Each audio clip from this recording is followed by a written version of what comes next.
자, 여러분 축복합니다. 너무나 많은 분이 오셨는데 서로 인사 나누시기 바랍니다. 우리가 이렇게 예배할 수 없는 그곳에서 예배 드린다는 게 어떻게 보면 굉장히 복된 자리인 것 같습니다. 그렇죠? 여러분 이 자리에 계신 분은 그래도 열심히 있어서 예배에 대한 열심히 있어서 먼저 내가 그 적은 수지만 예배드리겠습니다 하고 지원한 분들입니다. 물론 더 많은 분들이 양보를 많이 했을 것입니다. 근데 다음 주면 어쩌면 또 예배가 더 축소될 수도 있을 것 같아요. 지금 분위기에 보니까 3단계로 넘어갈 가능성이 굉장히 큰 것 같습니다. 아마 그렇게 되면은 설교자 혼자서 예배드리는 상황까지 오게 될 것 같습니다.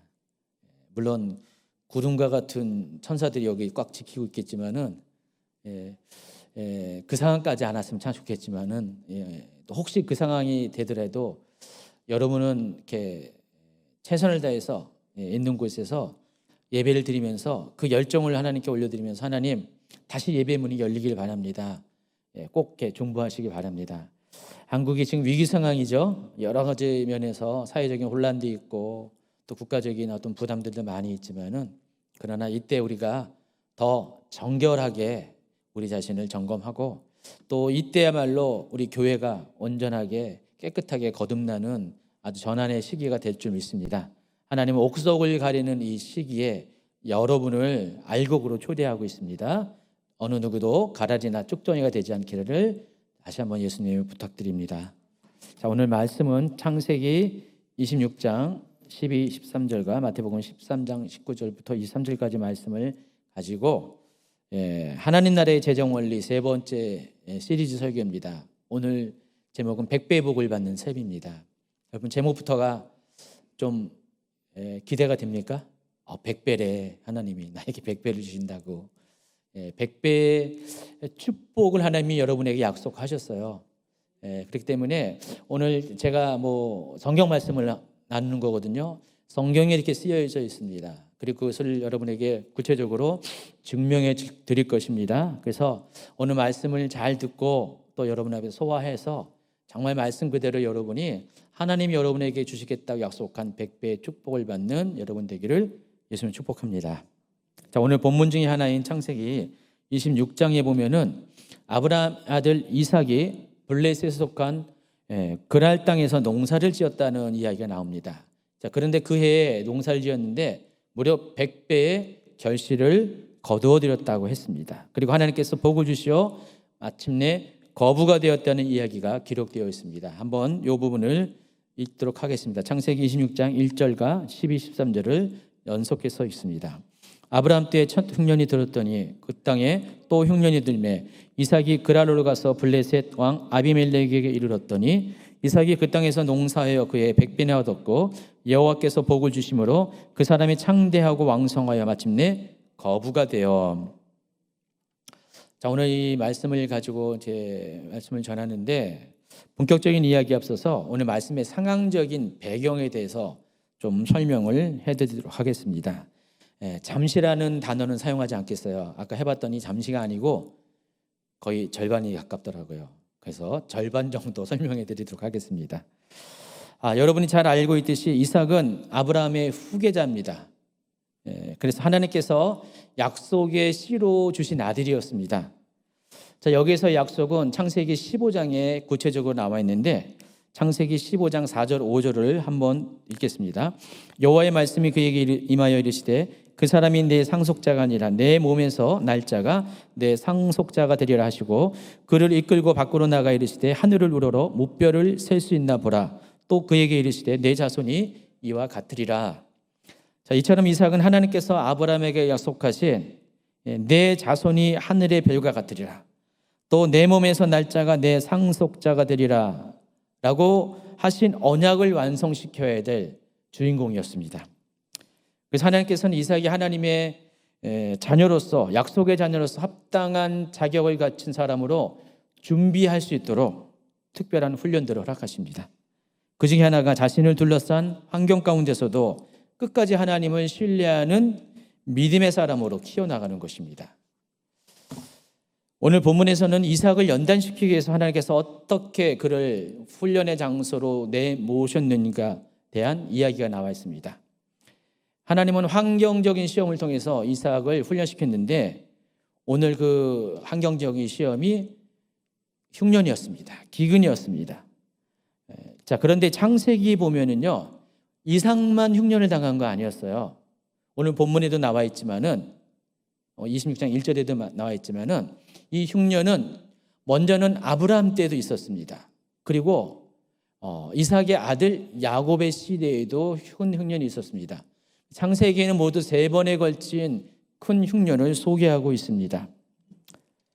어쩌면 그들 생애 가운데 한 번 정도 경험할 수 있는 아주 큰 흉년이었는데 어떻게 이 아브라함 3대가 다 대대마다 이런 흉년을 경험했는지 참 독특합니다. 자, 그런데 여러분, 이것이 우연이 된 것이 아니라 하나님께서 계획이 있었습니다. 아브라함 때도 흉년을 주셨고 이삭 때도 흉년을 주셨고 또 야곱 때도 흉년을 주셨다는 것은 하나님의 작품이라는 거예요. 하나님이 일부러 큰 흉년을 그들의 삶 가운데, 생애 가운데 허락을 하셨다는 것을 아시기 바랍니다.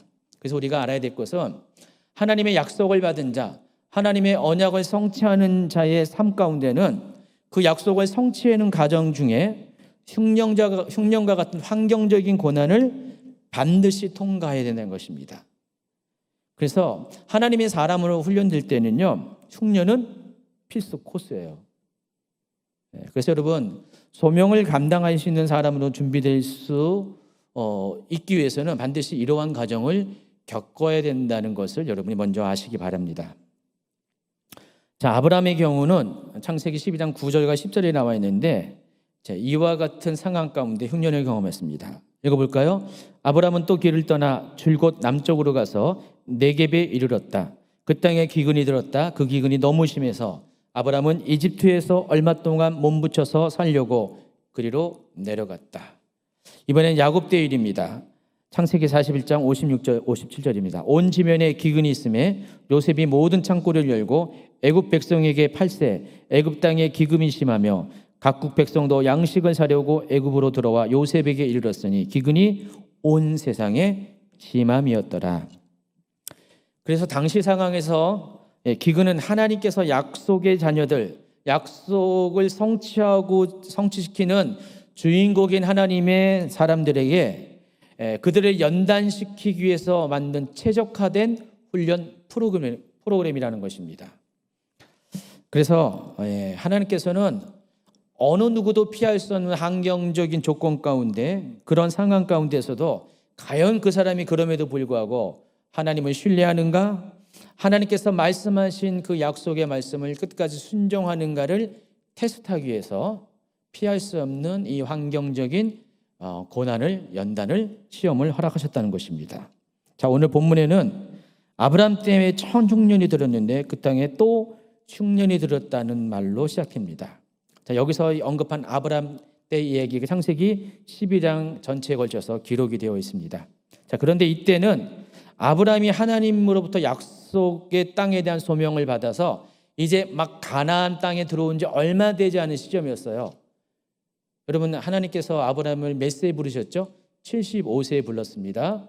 75세에 불러서 우르에서 출발해서 하란을 거쳐서 가나안 땅에 들어오게 하셨습니다. 근데 같은 그 해에 가나안 땅에 들어온 지 얼마 안 돼서 하나님께서는 곧바로 흉년을 허락하셨습니다. 따라서 이 흉년의 시기는 아브라함의 생애 전반을 거쳐서 보면은 하나님께 부름받은 가장 초창기에 첫 발을 내디는 시기에 발생했던 사건이라는 것을 알 수가 있습니다. 이때가 BC 2091년경입니다. 그리고 두 번째 흉년이 그의 아들 이삭의 때에 발생하는데 이때가 BC 1991년경입니다. 제가 뭐 이렇게 연도까지 이야기하잖아요. 그래서 여러분 연도까지 이야기하는 이유가 있습니다. 이때가 아브라함이 175세에 죽은 때였어요. BC 1991년이. 그래서 상속자인 아들 이삭이 아브라함 가문의 모든 유업을 책임지는 사람으로 첫 발을 내디는 순간이었습니다. 다시 말해서 가문적으로 그렇지만은 하나님께서 아브라함에 이어서 하나님의 약속의 사람들 통해서 하나님의 역사를 이루어가는 그 하나님의 그 언약의 그 과업을 막 시작하는 그런 때였다는 것입니다. 아브라함도 하나님이 또 그 소명을 받았고 이제 이삭도 그 소명을 받은 바로 그 첫 해가 되는 그 해였다는 것입니다. 여러분 흥미로운 것은 이때 이삭의 나이가 몇 세인지 아십니까? 계산 되게 쉬워요. 아브라함이 100세에 아들을 낳았어요. 175세에 죽었고 바로 그 해에 두 번째 흉년이 일어났습니다. 그럼 이삭의 나이가 몇 세입니까? 175에서 100을 빼면 75세예요. 여러분 좀 흥미롭지 않습니까? 아브라함도 75세 때 흉년을 만났고 이삭도 75세 때 흉년을 만났습니다. 그래서 아브라함 때와 이삭의 때는 정확하게 100년의 시간 간격이 있습니다. 참고로 창세기에는 3번의 큰 흉년에 대한 기사가 나와 있다고 그랬는데 야곱의 때에 그 일이 일어났습니다. 물론 요셉도 관련되어 있습니다.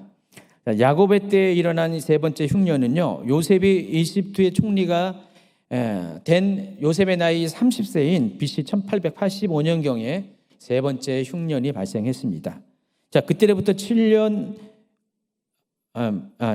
85년이고 그때부터 7년 후에 흉년이 발생했습니다. 그래서 그 흉년이 발생한 해가 BC 1878년이에요. 이삭의 때보다 113년 후이고 이때가 야곱의 나이가 128세였습니다. 그래서 이 세 가지의 데이터로 보면은요, 한번 보세요. BC 2091년에 아브라함 나이 75세 첫 번째 흉년이 있었고, 그리고 100년 후인 1991년경에 이삭의 나이 75세에 또 한 번의 흉년이 있었고, 이번엔 113년 후인 1878년경에 야곱의 나이 128세에 세 번째 흉년이 있었습니다. 자, 보시면은 창세기에 나오는 세 가지의 흉년을 보면은 이때 경험했던 이 흉년이 어떤 흉년이에요? 소위 말하는 100년에 한 번 있을까 말까 하는 흉년. 그와 같은 흉년을 경험했어요.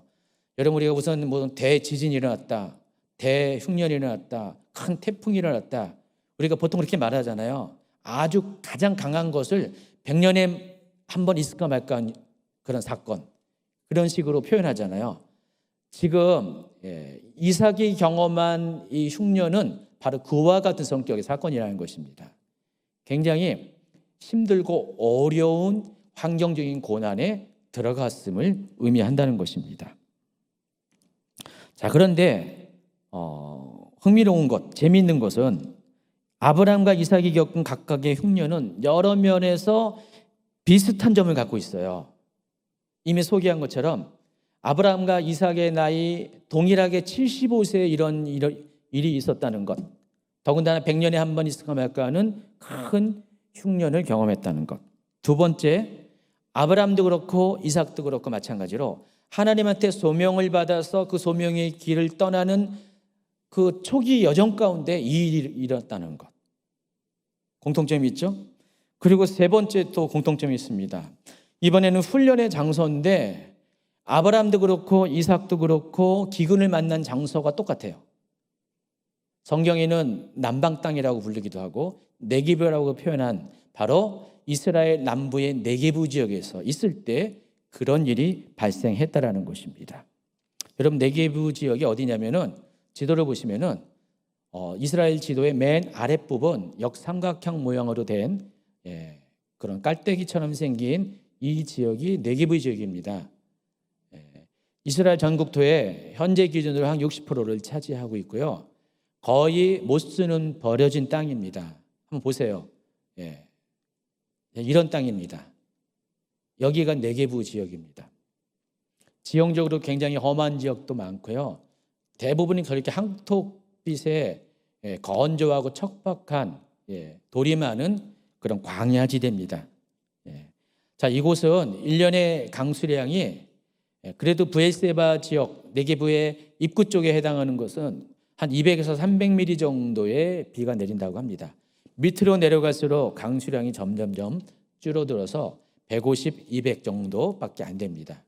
여러분, 이렇게 강수량이 이 정도면은 인간이 생존할 수 있는 마지노선입니다. 더 이상 강수량이 내려가면은 인간이 살 수가 없는 그런 곳입니다. 여러분, 사막은 거의 비가 없죠. 아직은 사막은 아니지만은 준사막지대에 해당하는 그런 곳이 네게브 지역이라는 것입니다. 근데 하나님께서는 아브라함도 그렇고 이삭도 그렇고 이 땅 가운데 인도하셨어요. 이 땅에서 살라고 하셨습니다. 여러분, 하나님이 사랑하는 사람이라면은 이렇게 척박한 곳에서 하나님이 굳이 살게 하실 이유가 없을 거 아니에요. 여러분 자녀에게 사랑하는 자녀에게 만약 여러분이 이스라엘에 살고 있으면 너 네게브 가서 살아 하면 어떻게 될 겁니까? 있을 수가 없잖아요. 이왕이면 가장 환경적으로 좋은 곳에서 교육도 그렇고 훈련도 그렇고 이왕이면 거기서 시키고자 하는 게 부모 마음인데 하나님은 그렇지 않고요. 가장 어려운 환경인 이 네게브 지역에 두 사람 모두를 밀어 넣으셨다는 것입니다. 그것도 소명을 받은 초기 시기에 그렇게 인도하셨어요. 자, 그렇다면 하나님께서 이들을 사랑하지 않아서 그런 것이 아니면은 분명한 이유가 있어서 그런 지역 가운데 이들을 집어넣었다는 것을 우리가 생각할 수가 있습니다. 그 이유는 아주 간단합니다. 하나님의 소명을 따라 살아가는 사람이 그 소명의 삶을 걸어갈 때에는 처음 시작부터 무엇을 배워야 되냐? 사람을 의지하지 않고 환경에 매이지 않고 오직 하나님만을 의지하는 믿음의 법칙을 배워야 하기 때문에 그래야지 오랜 세월 동안 하나님 앞에 쓰임받는 삶을 살게 하기 위해서는 그 첫 발걸음부터 그런 것들을 경험할 수 있는 훈련의 장소가 필요했다는 것입니다. 자, 그런 의미에서 이 네게브 땅은 가장 최적의 장소였다는 것입니다. 그래서 이곳에서 농사 지으며 살아가기 위해서는요, 우기에 내리는 최소한의 비를 의지해야 되고요. 이스라엘은 여러분 알다시피 두 번에 걸쳐서 간절기에 큰 비가 내립니다. 가을절기인 9월, 10월경에 이른비가 내리죠. 이른비가 내리면 파종을 합니다. 그리고 우기가 시작돼요. 그래서 한 6개월 내내 비가 온다는 게 아니라 건기에 비해서 그나마 비가 온다는 뜻이에요. 그리고 3, 4월경에 봄 시즌이 되면은 늦은 비가 옵니다. 우리의 시간 개념하고는 달력과는 좀 반대 개념이죠. 그래서 그 3, 4월경에는 수확을 얻을 수가 있어요. 그래서 여러분 잘 아시는 것처럼 3, 4월경에 오는 그래 밀의 초실절이 오잖아요. 밀의 맥추절, 초실절이 바로 밀수확을 첫 번째로 시작하는 달입니다. 그때부터 수확이 일어납니다. 그래서 맥추절인 5월, 6월경에는 보리의 추수가 일어납니다. 그리고 그 이후로는 계속해서 과일의 추수가 거둬지게 돼서 8월 말까지 포도를 마지막으로 모든 추수가 맞춰지고 9월 달 되면은 나팔절을 지나서 대속제일을 지나서 초막절이 오게 되면은 모든 추수한 것들을 저장하는 그런 시즌이 옵니다. 그래서 수장절이라고도 부르기도 하죠. 이런 시간 개념을 갖고 있습니다. 이런 계절 개념을 갖고 있습니다. 그래서 제때 비가 와야 됩니다. 가을경에 비가 와야지 파종이 되고요. 또 봄에 비가 와야지 마지막 결실을 볼 수가 있습니다. 근데 만약에 이 비가 올 때 비가 오지 않으면 어떻게 돼요? 그 땅에서 생존 자체는 불가능한 것입니다. 그래서 이 네게브 땅에서 산다는 것은요, 전적으로 하늘을 의지할 수밖에 없어요. 거기에는 샘이 별로 없습니다. 다른 곳은 샘이 많은데 그쪽에서는 샘 발견하기가 너무 어려워요. 그러니까 전적으로 하늘에서 내리는 비를 의지해야 돼요. 그리고 건기 때는 비가 오지 않고 대신에 뭐가 있냐? 새벽마다 새벽 이슬이 맺힙니다. 그래서 그 이슬에 의지해서 살아야 돼요. 그래서 이 네게브만큼 하늘을 바라보지 않고서는 살 수 없는 그런 환경적인 장소는 이스라엘 땅에서 없었어요.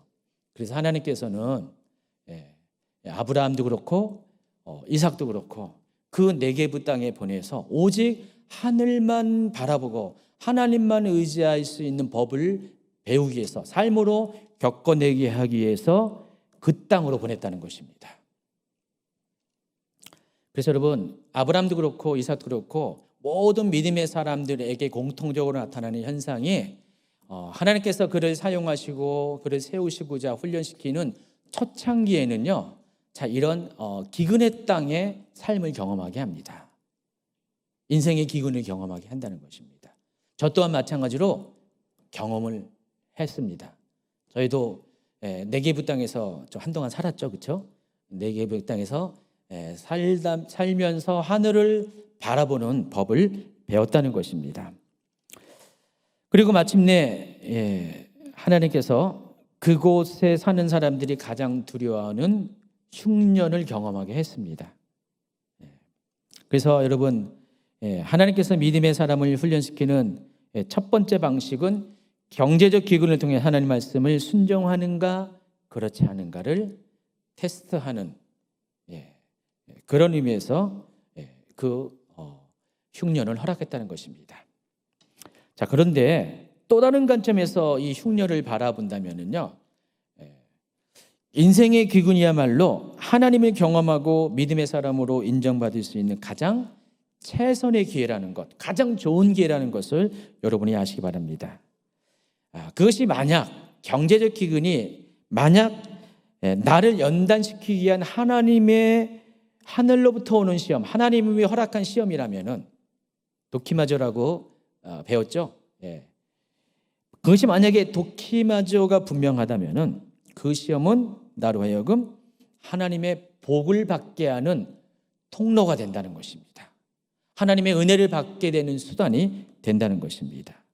그래서 믿음으로 그 시험을, 그 테스트, 도키마저를 이겨내고 연단을 통과한 사람에게는 하나님으로부터 오는 상급을 받게 됩니다. 복의 주인공이 된다는 것입니다. 그래서 오늘 소개하는 이삭이 그것을 증언하는 증인이 되는 것입니다. 여러분이 이삭의 삶을 통해서 하나님의 복을 받는 복을 받는 사람의 삶이, 성공한 삶이 어떤 것인가를 여러분이 확인할 수가 있다는 것입니다. 설명드렸듯이 아브라함과 이삭의 인생은 여러 면에서 닮아 있어요. 자, 그런데 한 가지 또 중요한 차이점이 있음을 또 아셔야 됩니다. 아브라함은 하나님으로부터 오는 첫 번째 시험을 온전히 통과한 사람은 아니었어요. 여러 가지 우여곡절 끝에, 시행착오 끝에 결국은 통과했지만은 처음부터 잘한 사람은 아니었다는 것입니다. 실수가 있었어요. 시행착오가 있었습니다. 그렇지만 이삭은 아브라함과는 조금 달랐습니다. 이삭은 그 시험을 통과할 수가 있었습니다.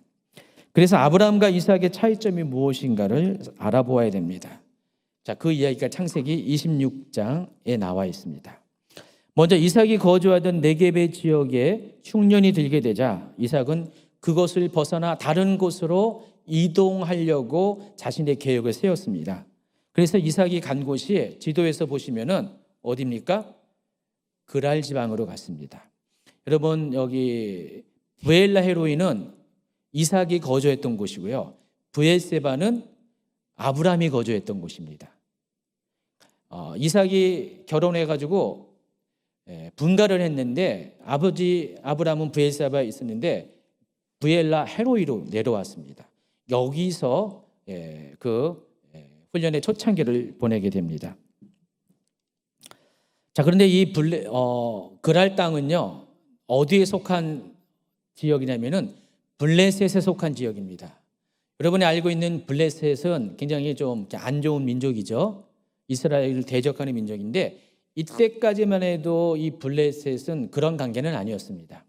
실제적으로 사사기 시대 이후에 나타난 블레셋 족과 아브람 시대, 이삭의 시대의 블레셋 사람들은 서로 다른 사람들입니다. 이름은 같이 불렀어도 다른 사람이에요. 나중에 14세기에 들어온, BC 14세기에 들어온 사람들은 지중해에서 건너온, 바다에서 건너온 사람들이고요. 이 사람이 원래 이때 여기 살던 사람들이 원래 이 지역의 토착민이었습니다. 나중에 그들에 쫓겨나게 되고요. 같은 이름으로 불리게 될 뿐이었지 사람들은 달라요. 자, 그런데 이 블레셋 땅으로 간 이유가 있어요. 이삭이. 원래 이삭의 계획은 이 그랄 지방에서 정착하려고 하는 것이 결코 아니었습니다. 잠시 거쳐가는 경유지로 선택한 것이었어요. 여러분 지도에 보시면은 가나안 땅의 지도입니다. 여기 보면은 색깔별로 또 입체적으로 가나안 땅의 지형이 쭉 나와 있잖아요.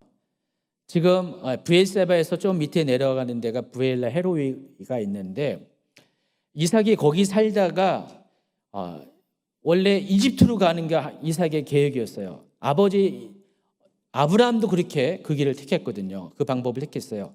그러니까 이 땅에 가나안 땅에 사는 사람들이 기근이 들었다면 첫 번째 머리에 떠오르는 것이 이집트로 내려가는 것이 당시 사람들 속의 관념이었습니다. 그래서 이삭 역시 이집트로 내려가려고 그랬는데 문제가 있습니다. 이집트로 내려가려면 네게부 지역을 통과해야 돼요. 험준한 지역입니다. 건조합니다. 거길 다 도보로 걸어가려면은 굉장히 좀 위험이 따릅니다.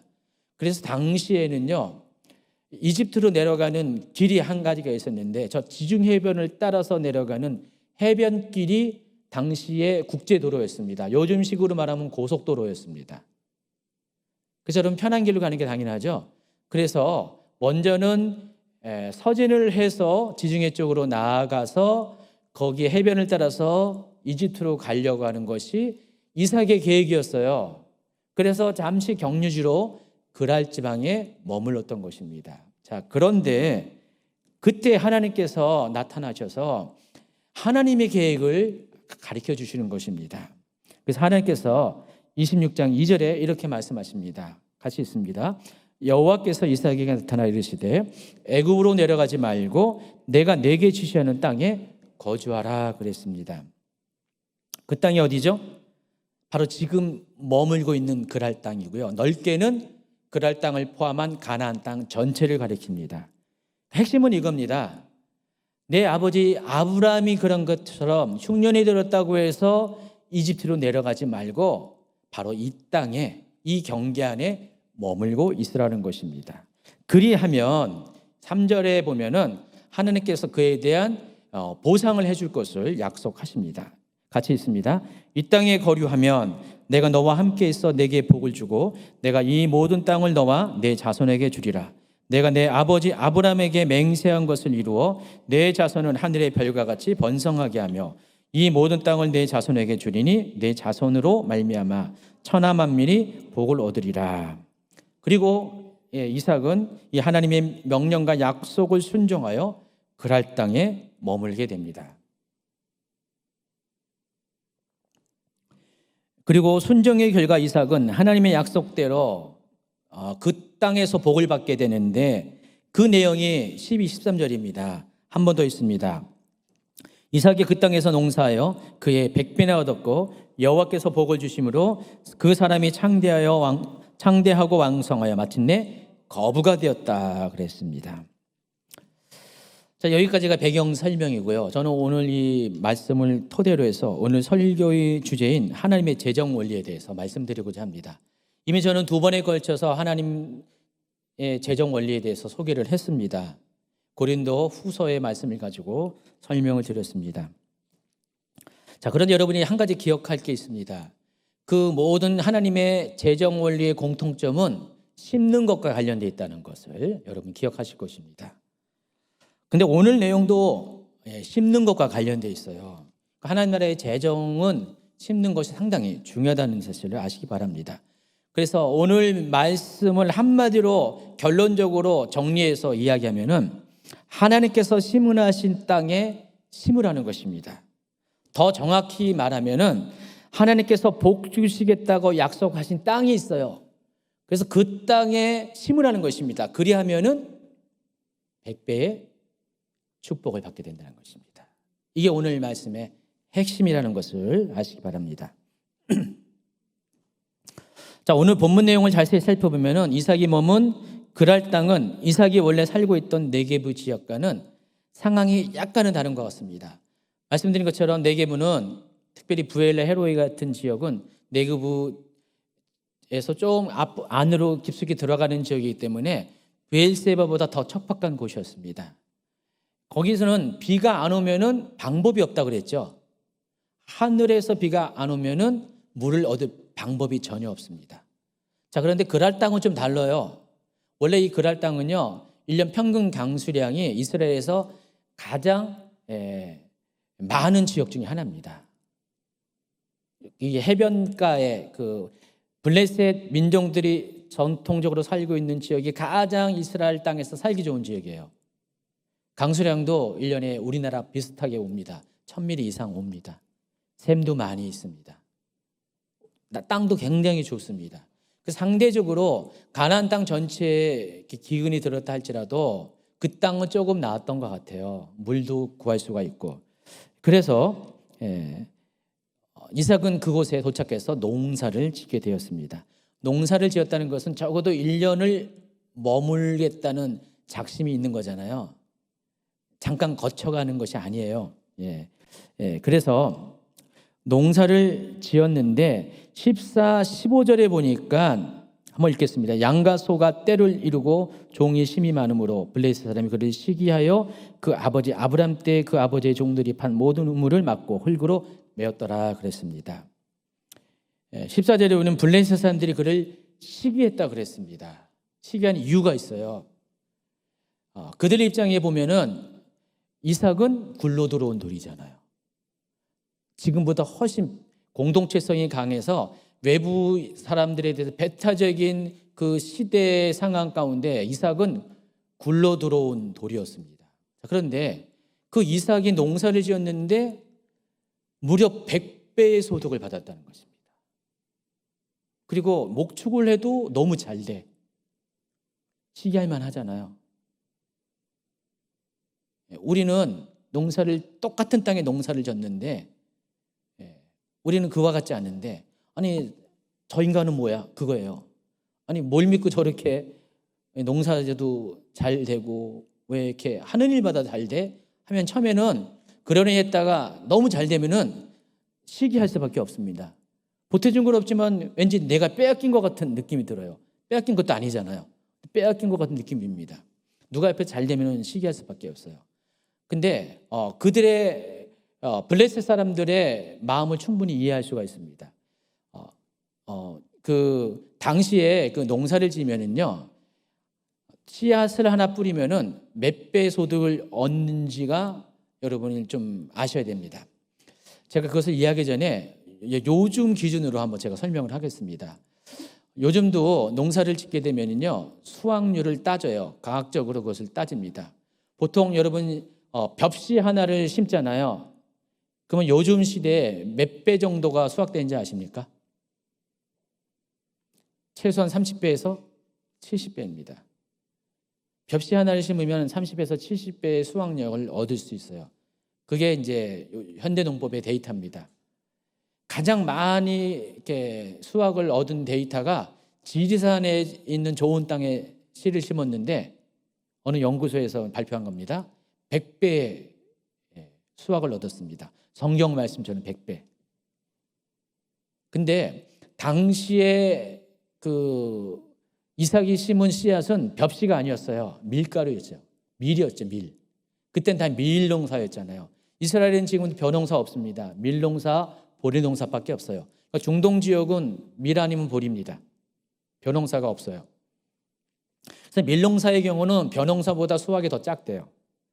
그리고 더군다나 지금처럼 과학적인 농법이 아닙니다. 그래서 평균적으로 얻게 되는 소득이 10배예요. 10배. 밀 하나를 심으면은, 하나의 밀 하나를 심으면은 10배의 소득을 얻게 됩니다. 그러니까 당시 그랄 농부들은 10배의 소득을 얻었어요. 자, 그런데 유독 이삭만이 자기들의 또 10배, 100배의 소득을 얻었으니, 그렇잖아요. 똑같은 땅에 똑같은 방식으로 농사를 했는데 누구는 10배, 누구는 10분의 1밖에 안 되면은 우라통이 터지잖아요. 같은 고향 사람도 아니고 어디서 굴러 들어온 돌 같은 사람이 그런 것을 하면은 당연히 시기 질투가 있을 수밖에 없다는 것입니다. 자, 이것을 통해서 우리가 분명히 확실하게 알 수가 있습니다. 자, 이삭은 하나님 약속대로 100배의 축복을 받았다는 것. 그 땅에서 농사 지을 때 하나님께서 그에게 약속하신 복을 받았다는 것을 우리가 확인할 수가 있습니다. 자, 그런데 이 과정에서 100배의 소출을 얻기 위해 이삭이 한 일이 무엇인가를 한번 따져보셔야 돼요. 이삭이 요즘처럼 과학적인 농법을 사용했습니까? 특수 비료를 사용했습니까? 그런 것 전혀 없잖아요. 남보다 땅이 좋은 땅에서 농사 지은 것도 아닐 것입니다. 말 그대로 굴러 들어온 돌이었기 때문에 그냥 남아있는 그런 땅, 이미 좋은 땅은 다 차지했고 그렇지 않은 상대적으로 안 좋은 땅에 농사를 졌을 거예요. 근데 그럼에도 불구하고 100배의 소출, 그랄 땅 농부들에 비해서 10배의 소출을 얻게 되었다는 것입니다. 그럼 도대체 이삭이 뭘 했다는 것입니까? 근데 이삭이 한 일이 한 가지가 있습니다. 단 한 가지 유일한 것이 있는데 그것이 뭐냐면 하나님께서 심으라고 하신 그 땅에 농사를 졌어요. 씨를 심었다는 것입니다. 그게 핵심이라는 것입니다. 그래서 우리가 이와 같은 이삭의 예를 통해 알 수 있는 것이 여러분이 만일 100배의 복을 받기 위해서는요, 하나님께서 심으라고 한 곳에 심어야 된다는 것입니다. 우리가 재정과 관련된 거잖아요. 재정과 관련돼서 100배의 축복을 받기 위해서는 여러분의 재정이 심겨지는 곳이 특별해야 된다는 것입니다. 아무 곳에나 심어서는 안 돼요. 하나님께서 심으라 하신 그곳에 여러분의 재정을 심어야 한다는 것입니다. 왜냐하면 하나님께서 그곳에 심을 때 축복을 하신다고 약속을 하셨기 때문에 그렇다는 것입니다. 그래서 우리가 하나님 나라의 재정을 심을 때 100배의 결실을 맺기 위해서는 지혜가 필요합니다. 무조건 심는다고 축복을 받는 것이 아닙니다. 그렇다면 그것이 어디인가요? 그것을 어디인가 알면은 우리가 심을 수 있잖아요. 그래서 오늘 두 번째 본문인 마태복음 13장 19절부터 23절을 소개하도록 하겠습니다. 같이 읽습니다. 아무나 천국 말씀을 듣고 깨닫지 못할 때는 악한 자가 와서 그 마음에 뿌려진 것을 빼앗나니 이는 곧 길가에 뿌려진 자요 돌밭에 뿌려졌다는 것은 말씀을 듣고 즉시 기쁨으로 받되 그 속에 뿌리가 없어 잠시 견디다가 말씀으로 말미암아 환난이나 박해가 일어날 때에는 곧 넘어지는 자요 가시떨기에 뿌려졌다는 것은 말씀을 들으나 세상의 염려와 재물의 유혹에 말씀이 막혀 결실하지 못하는 자요 좋은 땅에 뿌려졌다는 것은 말씀을 듣고 깨닫는 자니 결실하여 어떤 것은 100배, 어떤 것은 60배, 어떤 것은 30배가 되느니라 하시더라. 너무나 잘 알고 있는 말씀이죠, 여러분. 이 말씀 모르는 분 계십니까? 아마 없을 것입니다. 또 저나 최 목사님이 설교 가운데 많이 자주 인용했던 구절이기도 합니다. 그래서 여러분이 알고 있는 상식적인 것을 토대로 제가 좀 추가적인 설명을 하겠습니다. 여러분이 아시다시피 씨 뿌린 자의 비유의 핵심은 땅의 상태예요. 땅의 상태가 어떠하냐에 따라서 열매가 결정된다는 것입니다. 자, 그런데 이 비유에서 소개한 네 가지 밭 중에서 좋은 땅을 제외한 나머지 세 종류의 밭은 전혀 열매를 맺지 못한 땅입니다. 그러니까 결론부터 말하면은 여러분이 만일 하나님 나라의 재정을 심어서 100배의 결실을 맺기 원한다면은 반드시 좋은 땅에 여러분의 재정을 심어야 한다는 것입니다. 비유에서 말한 길가밭, 돌짝밭, 또 가시떨기밭 이 세 가지 밭은 식물이 열매 맺지 못하는 나쁜 환경을 의미합니다. 마찬가지로 여러분의 심어야 될 재정은 그런 곳에 심어서는 결탄코 소출을 얻을 수가 없습니다. 이 비유에서 말하는 것은 소출을 얻을 수 있는 유일한 땅은 좋은 밭이고 그 좋은 밭은 토양에 문제가 전혀 없는 곳을 의미한다는 것입니다. 자, 그런데 여러분 씨 뿌린 자의 비유를 통해서 여러분 또 한 가지 아는 것이 있어요. 이 밭이 의미하는 게 뭐예요? 사람의 마음의 상태를 의미합니다. 마음의 상태가 어떠하냐에 따라서 하나님 말씀인 씨가 떨어질 때 그 씨가 자라서 믿음이 성장하냐 성장하지 못하느냐 온전히 성장해서 믿음의 열매를 맺냐 맺지 못하냐를 결정하는 것이 이 비유의 핵심이에요. 그래서 이것을 재정과 관련돼서 설명을 드린다면은 여러분이 하나님 앞에 재정을 드릴 때 어떤 마음의 상태를 가지고 어떤 마음의 태도를 가지고 재정을 드리는가에 따라서 결실이 맺을 수도 있고 못 맺을 수 있다는 사실을 아셔야 한다는 것입니다. 만약에 여러분이 좋은 마음의 태도를 가지고 하나님께 재정을 드린다면 하나님께서는 적어도 30배, 60배 그리고 100배까지도 복으로 갚아주실 것입니다. 따라서 하나님께 재정을 드리는 여러분의 마음의 태도엔 점검이 필요합니다. 제가 그래서 이 네 가지의 밭의 비유를 더 구체적으로 설명하면서 여러분의 마음의 태도가 어떠해야 될 것을 한 번 더 설명을 해드리겠습니다. 먼저 길가밭입니다. 우리가 일반적으로 알고 있는 길가밭은 어떤 마음의 상태를 가리키죠? 단단한 마음을 가리킵니다. 너무 단단해가지고 씨도 안 먹히는. 그래서 씨가 의미하는 것이 하나님 말씀인데 하나님 말씀이 이렇게 떨어질 때 먼저 설교를 통해서 성경 읽는 것을 통해서 하나님 말씀을 접할 때 여러분의 마음이 단단하면 어떻게 해요? 하나님 말씀이 여러분 안에 들어오지 못해요. 그래서 씨도 안 먹힌다고 표현합니다. 그게 그런 사람이 있잖아요. 뭔 말을 해도 씨도 안 먹힌다. 그게 그런 뜻이죠. 마찬가지입니다. 재정과 관련돼서도요. 이 길가밭의 마음을 가진 사람들은 이 재정에 대해서 믿음이 전혀 없는 사람이에요. 믿음으로 재정 드리는 것을 모르는 사람입니다. 단지 종교적인 의무 때문에 이렇게 드리지 재정을 드릴 때 믿음이 전혀 동반되지 아니하는 사람, 이런 사람의 마음의 상태가 길가밭의 상태라는 것입니다.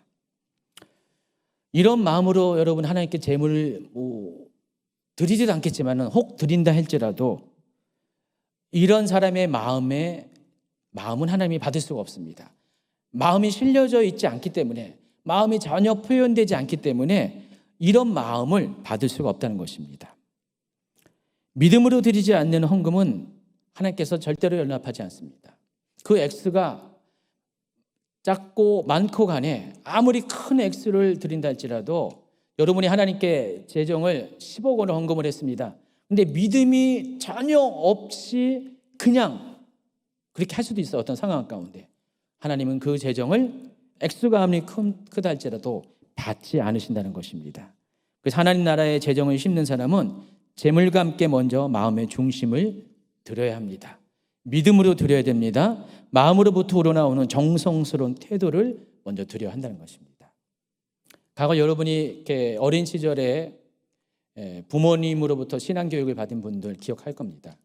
예전에는요, 자녀들이 교회를 갈 때 어머니들이 어떻게 했냐면은 헌금을 굉장히 중요하게 여겼어요.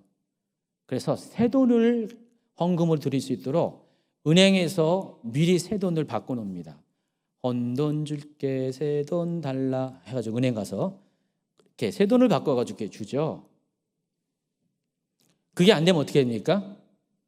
은행 갈 틈이 없어가지고 헌돈을 드려야 되면은 다림이로 다림질 해가지고. 그래서 예전에 이렇게 헌금 개수할 때 보면은 그냥 빳빳한 돈이 많았습니다. 유독 교회 헌금은 새돈이 많았습니다. 그만큼 그때 당시는 아주 순수한 마음으로 하나님께 드리는 헌금에 대해서는 그렇게 마음의 정성을 표현을 했다는 것입니다. 요즘은 그런 분 있습니까? 제가 아까 일부 시간에 물어봤더니 딱 한 가정이 그렇게 한대요. 근데 그분도 어머니부터 그렇게 교육을 받았어요. 지금 자녀에게도 그렇게 한다고 그럽니다. 요즘 그런 사람 거의 드물 겁니다. 그렇죠? 근데 어쨌든 우리가 그렇게 한다는 것은 뭐예요? 우리의 마음이 어떠한 것을 행동으로 표현하는 행위라는 것입니다. 신방을 갈 때 경험하는 일이 있습니다. 신방을 할 때 그냥 대충 신방 받는 분도 있어요. 근데 정말 오랫동안 준비하면서 신방을 받는 분이 있습니다. 무려 한 달, 두 달 동안을 신방을 받기 위해서 기도를 해요. 준비 기도를 합니다. 어떤 분은요, 일주일 전부터 청소를 해요. 아주 깨끗하게 최선을 다해서 청소를 합니다. 그래서 궁금해요. 이게 청소를 한 건데 청소 안 했으면 어떻게 할까? 궁금하기도 합니다. 근데 대부분 그렇게 최선을 다해서 신방 맞을 준비를 하게 됩니다. 그래서 어떤 분들은 목사님이 앉을 자리까지 아주, 어떤 분은 세 방석을 준비하더라고요. 너무 송구하게 세 방석까지 준비합니다. 그리고 제가 앉아 있는 거기 테이블에다가 기도 제목을 아주 정성스럽게 씁니다. 정자로 탁 써가지고 알아보기 쉽게 딱 기도 제목을, 가정의 기도 제목. 그리고 그 옆에는 뭐가 있습니까? 헌금 봉투가 있어요. 신방 헌금 봉투. 정성스럽게 그것도 딱 해주고 아주 가지런하게 딱 정리해서 놔요. 제가 그 모습을 보면은 너무 감동을 받습니다. 왜 그럴까요? 마음이 느껴지기 때문에. 그분이 신방을 받고자 하는 그 간절한 열망이 바로 그 준비된 그 모습 가운데 그대로 드러나기 때문에 많이 감동을 받습니다. 그리고 실제로 신방을 하다 보면은 은혜를 정말 많이 받아요. 왜냐하면 마음부터 준비했기 때문에. 그냥 그런 가정에서 예배 드릴 때는 정말 이렇게 일반적인 다른 곳에 드리는 것보다 몇 배의 은혜가 임한 것이 사실이라는 것입니다. 그래서 우리가 마음의 중심을 들여서 준비한 예배와 그렇지 않은 예배가 이렇게 달라요. 그래서 마음의 중심을 들인 예배에는 특별한 은혜가 있다는 것입니다. 제가 다른 것을 강조하고자 하는 것이 아니라 우리가 하나님 앞에 하는 모든 신앙의 행위들은 우리의 마음이 중심이 표현되는 태도가 나타나지 않으면은 하나님 앞에 연락되지가 않는다는 것입니다. 그래서 여러분, 믿음이 실리지 않는 제물은 하나님이 받지 않으세요. 그래서 하나님 앞에 제정을 드릴 때는 길가밭의 마음의 상태에서는 제물을 드려도 아무런 의미가 없다는 사실을 아셔야 됩니다. 그리고 하나님부터 100배의 복을 받기 위해 첫 단추는 바로 믿음으로 온 마음을 다해서 제정을 드리는 것입니다. 자, 두 번째, 돌밭의 마음입니다.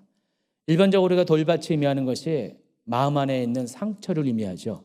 돌이 상처를 의미합니다. 돌밭의 특징은 돌은 많고 흙이 얇아요. 그래서 흙이 상징하는 것이 사랑입니다.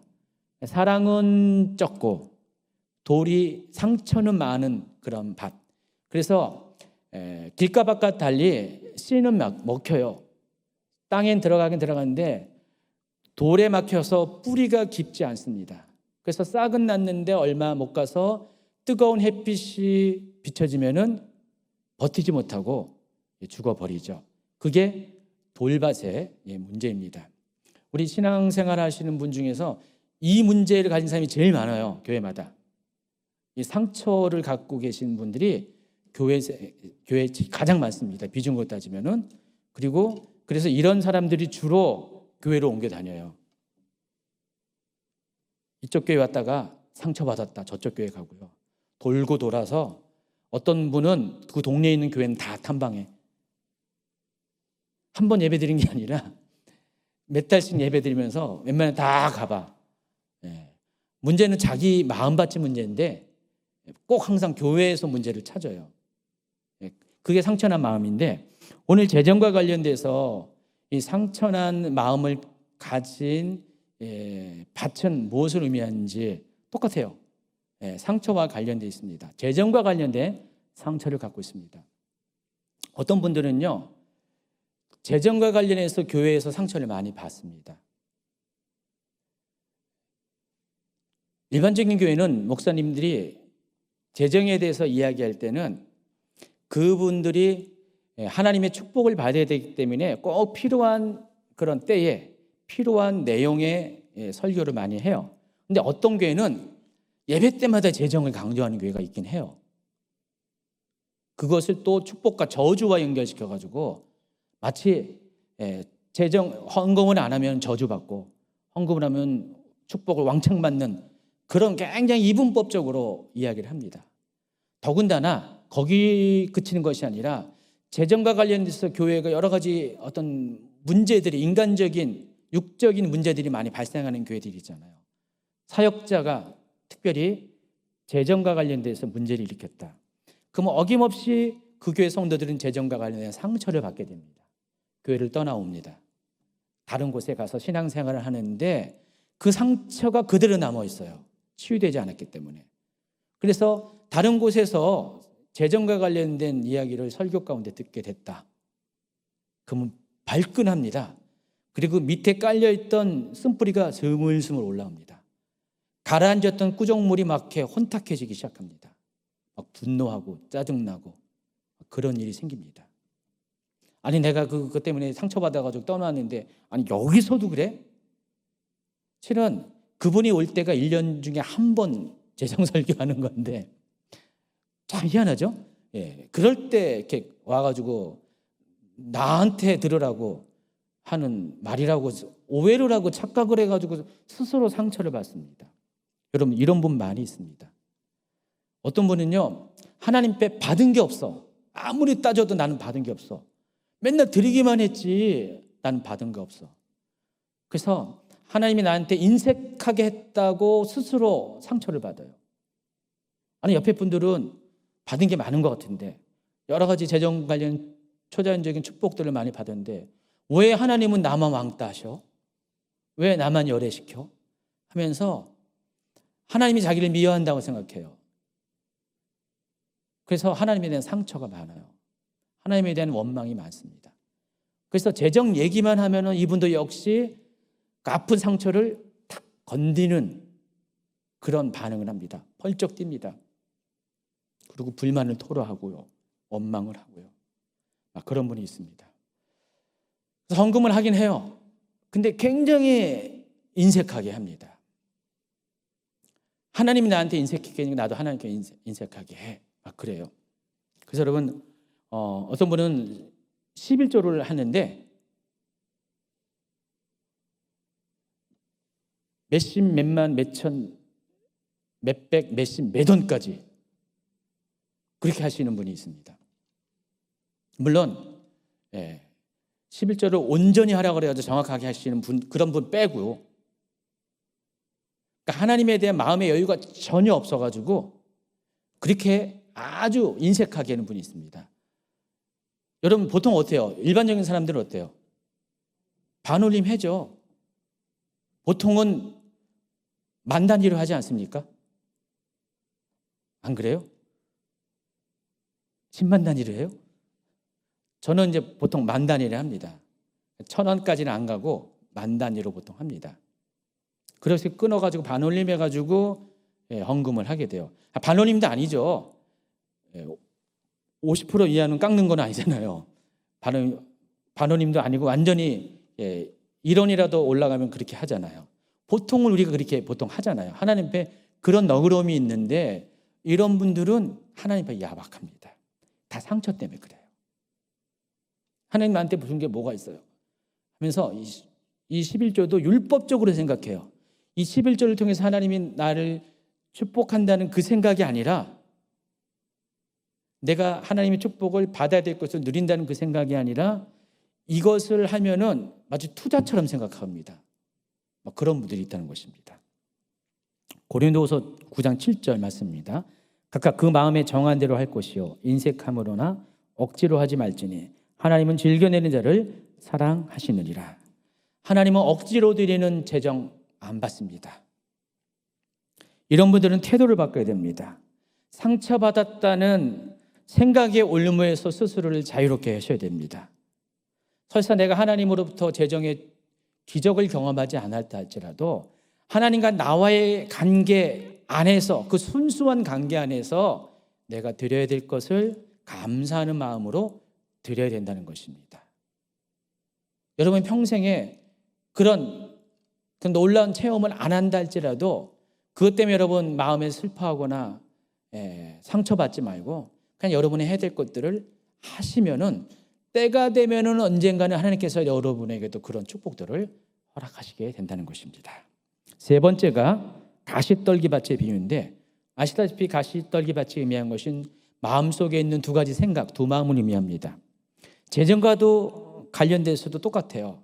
우리가 하나님 앞에 재정을 드릴 때 우리의 마음의 태도 중에 하나가 두 가지 마음을 가지고 드린다는 것입니다. 그래서 하나님 앞에 뭔가를 기대하고 바라는 마음에 드리는 분이 있습니다. 물론 하나님께 기대하고 바란다는 것이 모두가 다 잘못된 건 아니에요. 잘못된 것은 욕심을 가지고 육신의 정욕을 가지고 그것을 구할 때가 문제가 된다는 것입니다. 자, 그런 사람은 철저한 계산이 있어요. 그래서 내가 줄 때는, 하나님께 드릴 때는 반드시 받는 것을 목표로 한다는 것입니다. 두 마음을 가지고 재정을 드려요. 자, 이런 사람도 하나님이 기뻐하는 재정에 대한 태도가 아닙니다. 자, 이런 사람은 재정의 열매를 역시 맺지 못한다는 것입니다. 우리가 하나님께 재정을 드릴 때 무엇을 바라고 기대하는 그 마음이 우선해서 드린 것이 아니라 하나님과의 친밀한 관계 속에서 하나님을 사랑하는 표현을 물질로 드리는 것입니다. 제물로 드리는 것이에요. 그리고 하나님께 드리는 감사를 그렇게 표현하는 것입니다. 그렇다면 마지막 한 가지 남은 좋은 밭이 무엇을 의미하는 걸까요? 하나님을 사랑하기 때문에 그 마음을 표현하기 위해서 재정을 드리는 사람. 이게 좋은 밭의 마음을 가진 사람의 특징입니다. 그리고 하나님이 재정과 관련해서 약속하신 말씀을 믿음으로 취하고 믿음의 방식으로 재정을 드리는 사람이 바로 그런 사람이라는 것입니다. 자, 이 사람의 대표적인 샘플이 창세기 26장에서 오늘 소개한 이삭이라는 것입니다. 자, 이삭은 그런 사람이었어요. 하나님 앞에 순수한 마음으로 그 중심을 가지고 자기가 할 바를 했던 사람이라는 것입니다. 이삭은 하나님께서 명령하신 대로 아무리 기근이 심할지라도 약속의 땅을 떠나지 않았습니다. 머물고 있으면 복을 주시겠다는 약속을 믿음으로 취했습니다. 그리고 그 믿음을 따라서 그 땅에 씨를 뿌렸던 것입니다. 그리고 마침내 100배의 소출을 얻었습니다. 그것으로 끝나는 것이 아니라 하나님께서 그를 거부가 되게 하셨다고 했습니다. 그래서 여러분, 이삭의 삶을 통해서 여러분이 한 가지 알아야 될 것은 100배의 결실을 얻으려면 하나님 말씀을 굳게 붙잡아야 된다는 것입니다. 약속의 자녀가 해야 될 것은 약속을 신뢰하는 것입니다. 여러분, 아브라함과 이삭과 야곱만 약속의 자녀입니까? 예수 그리스도 안에서 우리는 모두 새 언약으로 여러분 모두가 개인별로 하나님의 약속을 받은 사람입니다. 하나님은 여러분 모두를 아브라함처럼 생각해요. 이삭처럼 생각한다는 것을 여러분 아셔야 돼요. 나는 약속의 자녀예요. 나도. 그래서 여러분이 이 언약을 여러분 삶 가운데서 열매로 성취시키는 삶을 살아야 돼요. 이삭처럼 살아야 된다는 것입니다. 그렇기 때문에 여러분이 그런 삶을 살기 위해서는 반드시 하나님이 여러분에게 성경을 통해서 말씀하신 약속을 붙잡아야 돼요. 특별히 재정과 관련돼서 이 땅에 머물고 이 땅에 심으라 하는 곳에 심게 되면은 100배의 축복을 주시겠다는 이 약속을 반드시 붙잡아야 된다는 것입니다. 끝까지 신뢰해야 된다는 것입니다. 때로 우리가 경험하는 현실이 흉년일 때도 그렇게 해야 된다는 것입니다. 여러분이 흉년일지라도 씨는 뿌려야 돼요. 흉년이라서 씨를 안 뿌리면 안 돼요. 흉년의 때라도 씨를 뿌리면은 거두게 하신 분은 하나님이시라는 것입니다. 여러분은 해야 될 것은 씨를 뿌리는 거예요. 여러분이 씨가 안 뿌리면은 하나님은 어떻게 거두게 하십니까? 그래서 여러분이 씨를 뿌리고 하나님은 거두게 하십니다. 그런 사람에게는 100배의 소출이 있게 된다는 것입니다.